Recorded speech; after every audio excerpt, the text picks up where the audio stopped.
State bank of India जरूरतमंदों को उनकी जरूरत के हिसाब से बिना गारंटी लोन दे रहा है। इसी अभियान के तहत आज हिसार में बैंक के वित्तीय समावेशन और सूक्ष्म बाजार नेटवर्क विंग की तरफ से करोड़ों रुपयों के लोन का वितरण किया गया। रीजेंट पैलेस हांसी में FIMM क्षेत्रीय कार्यालय सिरसा की तरफ से आयोजित कार्यक्रम में ये लोन वितरण किया गया।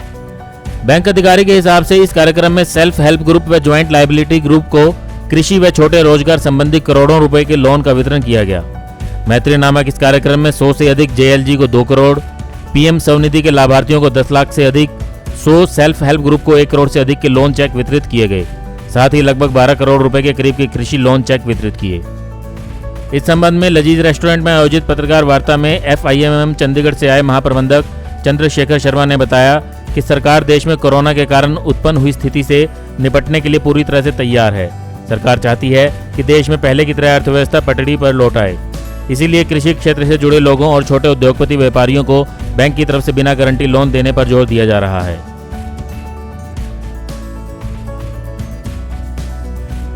नवजात से लेकर टीनेजर तक की सभी स्वास्थ्य समस्याओं के इलाज के लिए मिलें डॉक्टर प्रियंका एलावादी से। Lotus child care clinic, main market, sector 16-17 Hisar. रोजाना सुबह 10 बजे से शाम 7 बजे तक। और आज का जो प्रोग्राम मैत्री, हम अपने किसान भाइयों के पास, हम अपने छोटे उद्योगपतियों के पास, हमें छोटा काम करने वाले लोगों के पास जो अपना खुद की पैरों पे खड़ा होना चाहते हैं, उसके लिए एक प्रोग्राम रखा है। 100 JLG, 100 स्मॉल हेल्प ग्रुप, बहुत सारी सोशल सिक्योरिटी की स्कीम्स और करीब 15 से 20 करोड़ का KCC जो हमें एग्री से रिलेटेड हमारा रहता है, उसमें आज डिसबर्सल की तैयारी की गई है।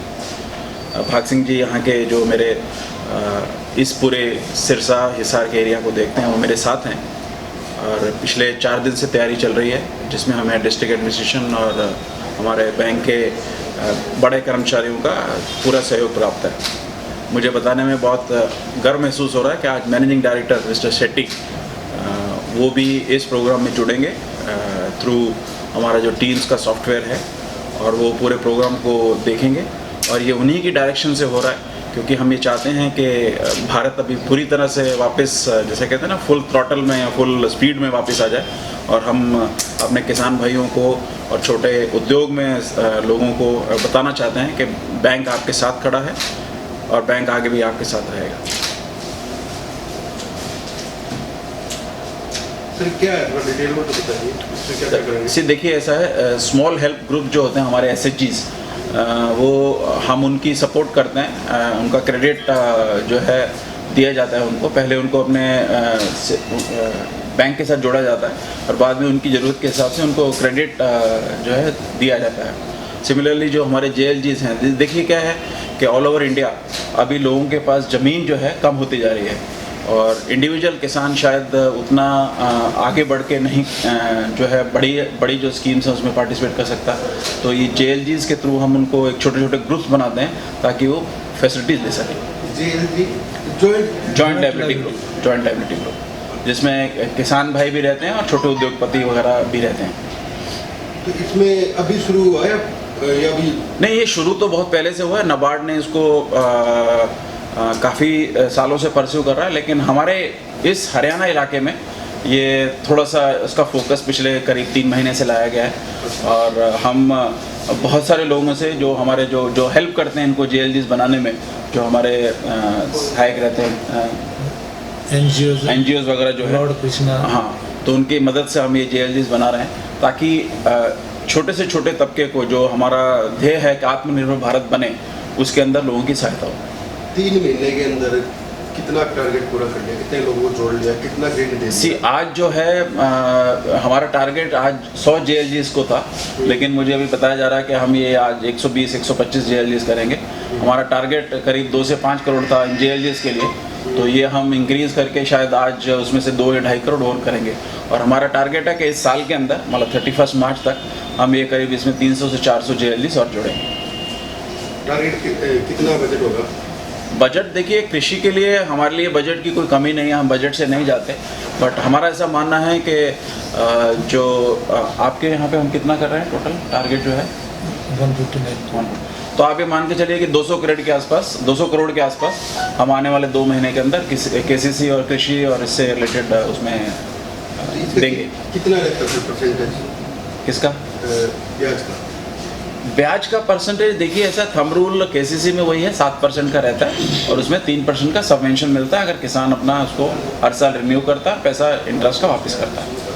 और 4 में पड़ सकता है, 4% में पड़ता है। किसी भी तरह के काम, जैसे कोई भी जैसे छोटे ग्रुप है उन सभी के है या सिर्फ प्रॉपर्ली या किसान? नहीं, ये सभी के लिए है।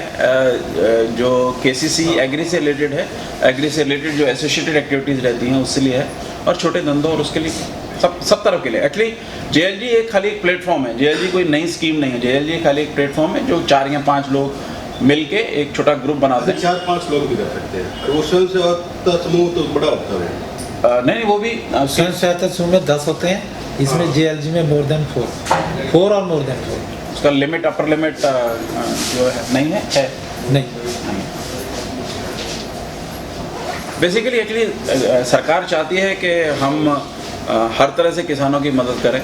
एफपीओज, एफपीसी, जेएलजीज ये माध्यम है कि कैसे किसान या दूसरे जो छोटे तबके के लोग हैं एक प्लेटफॉर्म पे आएँ और इसकी जो सरकार की जो स्कीम्स हैं उसका फ़ायदा उठाएं। और मुझे बताते हुए बड़ी खुशी हो रही है, मैं हरियाणा के जो है चीफ मिनिस्टर साहब से भी अभी पिछले हफ्ते मिला था, दलाल साहब जो एग्रीकल्चर मिनिस्टर उनसे भी मिला था, तो हमें काफ़ी सपोर्ट मिल रही है और हम ये चाहते हैं कि किसान आगे आए और इन स्कीम्स का फ़ायदा उठाएं। तो सर इस ग्रुप के साथ कैसे जुड़े और क्या क्या शर्तें रहेंगी उसकी जो जुड़ेगा इसके साथ? जी देखिए, ऐसा है, हमारे स्ट्रक्चर में हम जनरली एनजीओज जो है, एनजीओज इस तरह का काम कर रहे हैं, हम एनजीओज के साथ जुड़ते हैं। ऐसा कि हम डायरेक्ट भी जेएलजीज बना सकते हैं, लेकिन क्या है कि स्ट्रक्चर ऐसा है कि हम ऐसी ये हमारे जो एनजीओज हैं जो अप्रूव्ड हैं, जो नाबार्ड के ऊपर, नाबार्ड ने हमें बताया है कि भाई इस तरह के एनजीओज इस एरिया में काम कर रहे हैं, तो उनके साथ मिलके हम उनको प्रोत्साहित करते हैं कि भाई आप हमें ज़्यादा से ज़्यादा जेएलजी बनाने में मदद करें। जेएलजी बनाने के बाद जब हमें सेटिस्फेक्शन होता है कि प्रॉपर काम हो गया, जेएलजी ने जो फॉर्मेशन प्रॉपर हो गया, तो हम उसको फिर क्रेडिट लिंकेज करते हैं। तो किसान के सामने कोई ऐसी कोई शर्त भी है, इसके पास इतनी जमीन होनी चाहिए ऐसा कुछ? जेएलजी में ऐसी कोई शर्त नहीं है। जेएलजी बेसिकली जो लोग बिल्कुल पुअर लेवल के लोग हैं उनके लिए है, चाहे ग्रास रूट लेवल कोई पे। गारंटी तो लेते होंगे ना? नो गारंटी, कोई गारंटी नहीं। कोई गारंटी फ्री। वैसे भी आपको पता है कि कृषि के जितने भी लोन है 1,60,000 तक में, उसमें कोई गारंटी नहीं है। और स्पेशली अगर आप देखें कि आत्मनिर्भर भारत के लिए जो हमारी मुहिम है प्रधानमंत्री जी ने करी है, हरियाणा प्रदेश में उसमें बहुत काम हो रहा है। हम भी चाहते हैं कि छोटे तबके के लोग अपने पैरों पे खड़े हों। आपको मालूम है कि नौकरियां अभी उतनी नहीं हैं, और मैं गाँव में जा रहा हूँ, मैं पिछले 2 महीने में करीब पूरा हरियाणा कवर किया है, और हम सब जगह यही मैसेज दे रहे हैं कि आप छोटा अपना धंधा शुरू करें, छोटा सर्विसेज शुरू करें, सर्विस सेंटर शुरू करें, और भारतीय स्टेट बैंक आपके साथ खड़ा है सहयोग करने के लिए। पत्रकारों से बातचीत में बैंक अधिकारी चंद्रशेखर शर्मा ने बताया कि देश में जनता के बड़े हिस्से का आज तक बीमा नहीं हुआ है, जबकि आज के समय में बीमा जरूरी हो चला है। ऐसे में बैंक अपने ग्राहकों को बीमा देने का प्रयास करता है। कृषि बीमा के क्लेम पर उन्होंने कहा कि क्लेम प्रक्रिया को लगातार सुधारने के प्रयास किए जा रहे हैं।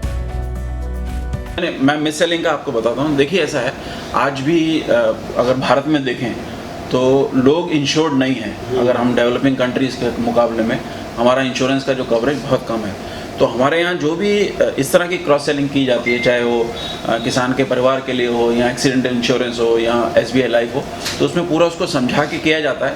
और जहाँ जहाँ ऐसा लगता है कि किसान ने या किसी और आदमी ने कहा कि भाई ये मुझे नहीं बिना बताए किया गया, तो हम उसका पैसा रिफ़ंड करते हैं।